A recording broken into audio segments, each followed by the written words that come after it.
hello student तुम्हारे 2026 चनत metric परीक्षा दिबा नेकी যদি তোমালোকে 2026 চনত মেট্রিক পরীক্ষা দিবা তেনেহলে আজিৰ এইটো ভিডিও তোমালোকৰ বাবে তোমালোকে আগতে জানি থোৱা 2026 চনৰ মেট্ৰিক পৰীক্ষা 2025 চনতকৈ বহুত টান হ'ব তোমালোকে কেতিয়াও নাভাবিবা যে 2025 চনত মেট্ৰিক পৰীক্ষা টান হৈছে কিন্তু 2026 চনত মেট্ৰিক পৰীক্ষা টান নহয় পৰীক্ষা সহজ হ'ব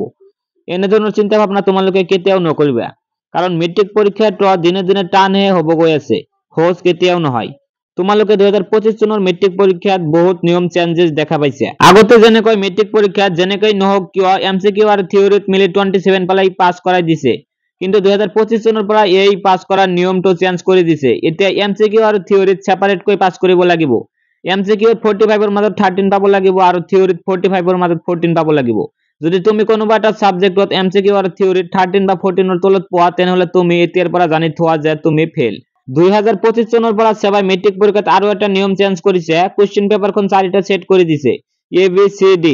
যাতে তুমি ওচৰৰ কাৰোবাৰ পৰা চাব নোৱাৰা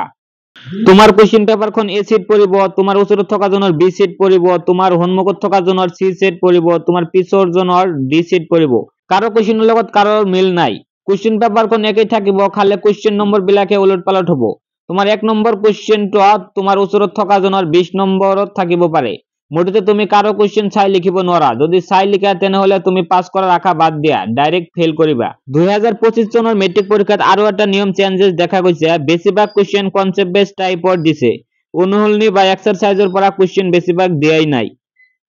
এনেকুৱা নহয় যে কোশ্চেন বিলাক কিতাপৰ বাহিৰৰ পৰা দিছে কোশ্চেন বিলাক কিতাপৰ পৰাই দিছে কিন্তু কিতাপৰ ভিতৰৰ পৰাহে দিছে এইবোৰ নিয়ম 2025 চনৰ মেট্ৰিক পৰীক্ষাত দেখা পোৱা গৈছে এতিয়া কথা হৈছে 2026 চনৰ মেট্ৰিক পৰীক্ষাত এই নিয়মবোৰ থাকিব নে নাই হয় এই নিয়মবোৰ 2026 চনৰ মেট্ৰিক পৰীক্ষাতো থাকিব প্ৰথম নিয়মটো হৈছে পৰীক্ষাত পাস কৰাৰ নিয়ম তোমালোকে কেৱল 27 পালে পাস নকৰিবা তোমালোকৰ সেপাৰেটলি পাস কৰিব লাগিব এমসিকিউটো পাস কৰিব লাগিব থিওৰিটো পাস কৰিব লাগিব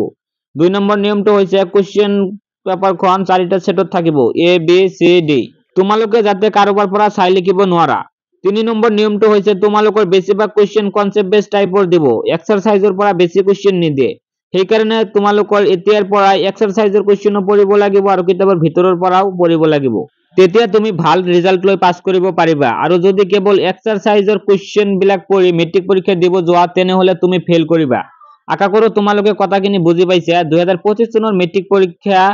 2026 চনৰ মেট্ৰিক পৰীক্ষাতকৈ বহুত টান হ'ব সেই কাৰণে তোমালোকে এতিয়াৰ পৰা ভালকৈ পঢ়া তোমালোকৰ আৰু মেট্ৰিক পৰীক্ষাৰ বহুত দিন বাকি আছে গতিকে সময় নষ্ট নকৰি তোমালোকে এতিয়াৰ পৰা ভালকৈ পঢ়া নহলে পিছত ৰিজাল্ট বহুত বেয়া হৈ যাব 2026 চনৰ মেট্ৰিক পৰীক্ষাত আৰু যদি কিবা নিয়ম চেঞ্জ হয় তেনেহলে তোমালোকক এইটো চেনেলৰ যোগেদি জনাই দিম গতিকে এই ভিডিওটো তোমালোকে যিমান পাৰা তোমাৰ বন্ধু বান্ধৱলৈ শেয়াৰ কৰি দিয়া